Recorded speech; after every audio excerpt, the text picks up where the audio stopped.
Nous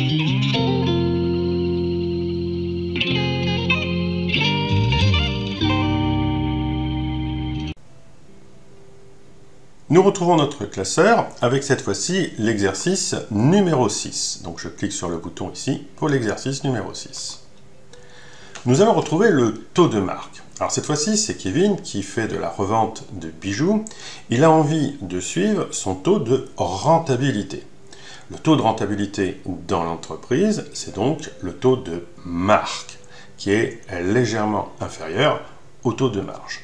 Reprenons effectivement son calcul en appliquant sur la TVA, qui est à 20% sur les bijoux, en l'occurrence, pour arriver à faire les calculs dans les deux sens, comme nous l'avons fait dans l'exercice précédent, mais cette fois-ci en l'appliquant à un taux de marque. Kevin nous donne les éléments de départ.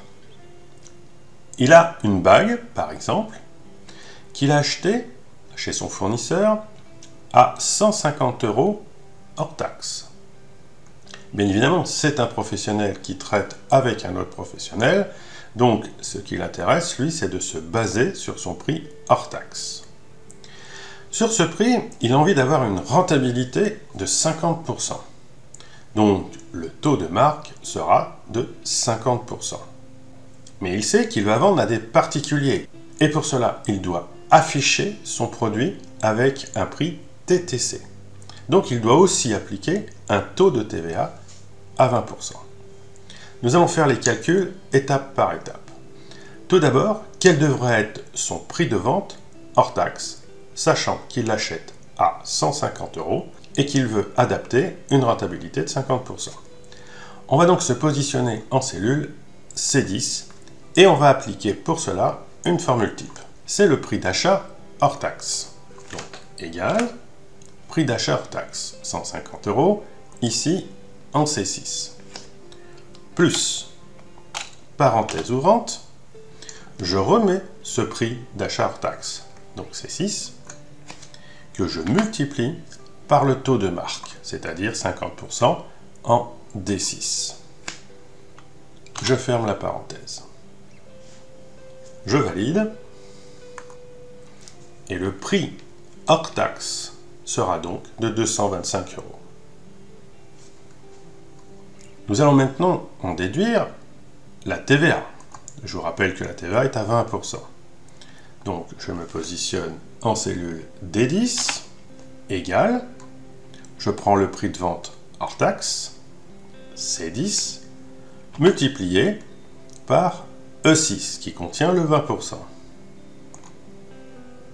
Je valide. Ma TVA sera donc de 45 €. Alors cette TVA, je vais l'appliquer à mon particulier et je vais donc la déduire pour la reverser à l'État. Donc le prix affiché de ma bague sera de égal 225 C10 plus 45 € D10. Je valide. Le prix de l'étiquette sera à 270. Vous voyez déjà une opération classique que l'on a en entreprise. On achète à notre fournisseur une bague à 150 €. On va déterminer notre prix de vente par la rentabilité que nous voulons donner à notre acte de vente. Et bien évidemment, un entrepreneur doit gagner de l'argent, il a des frais, bien évidemment. Donc l'objectif, c'est de faire du gain. Donc il a déterminé une rentabilité à 50%. Et là-dessus, il faut aussi rajouter la TVA qui sera versée au centre des impôts. Donc le prix total affiché que paiera le client final sera de 270 €. Alors prenons maintenant une hypothèse. Nous avons toujours notre bague, mais cette fois-ci, on voudrait augmenter le prix de vente de 5%. Je me positionne en cellule J8, donc égal. Je reprends le prix de vente qui avait déjà été calculé, TTC, donc 270 qui est en E10, plus, parenthèse ouvrante, je reprends ce prix que je multiplie par 5%, qui va me donner donc l'augmentation du prix. Parenthèse fermante, et je valide. C'est donc le prix TTC 270, donc lui-même, plus 5% de lui-même. Donc ce qui donne une augmentation de 5%. Pour trouver le montant de la TVA, je redonne la formule que l'on avait pu voir dans l'exercice précédent. Le montant de la TVA, ça va être le prix TTC divisé par 1 plus le taux multiplié par le taux. Allez, on réapplique une nouvelle fois cette formule. Je me positionne en K8 égale, j'ouvre ma parenthèse, je prends le prix TTC qui est ici en J8 divisé, parenthèse ouvrante, 1 plus le taux. Le taux de TVA, je vous rappelle, c'est 20%.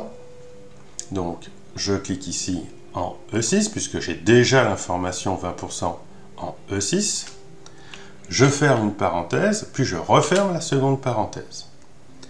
Et je multiplie par ce taux de 20% qui est en E6. Je valide. Et j'en déduis le montant de la TVA. Donc pour un prix de vente de 283,50, la TVA qui est comprise est d'une valeur de 47,25 €. Quel est le prix de vente hors taxe? C'est donc la soustraction des deux valeurs. Je me positionne en cellule L8 égale le prix de vente TTC, J8, moins le montant de la TVA, K8. Je valide, mon prix de vente hors taxe sera de 236,25. On peut voir qu'effectivement, on avait avant l'augmentation un prix de vente hors taxe de 225 et avec une augmentation de 5% sur le prix de vente affiché, nous aurons un nouveau prix de vente hors taxe de 236,25 qui est donc supérieur.